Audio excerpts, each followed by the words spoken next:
ይሄንን ቪዲዮ ከምን ጊዜውም በላይ ሼር፣ ዲዩት፣ ሪፖስት እያደረጋችሁ ለሁሉም እንዲዳረስ አድርጉ።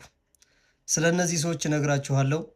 ሌላኛው ደግሞ ለአክሱም ሙስሊሞች የጥንቃቄ መልእክት አለኝ።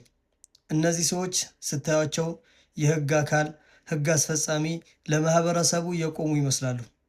ግን በአክሱም ሙስሊሞች ላይ ለሚደረገው ግፍና መከራ በእያንዳንዱ እርምጃ የነዚህ ሰዎች እጅ አለበት። እየቀጠቀጡ እያስቀጠቀጡ፣ ሲፈልጉ እያሰሩ፣ ሲፈልጉ እየፈረዱ፣ ሲፈልጉ ዳኛ እየሆኑ መከራ ሲያሳዩ የነበሩ ሰዎች እነዚህ ናቸው። ለታሪክ ይቀመጡ። የጊዜ ጉዳይ ነው። አንድ ቀን እጃችን ላይ ይገባሉ።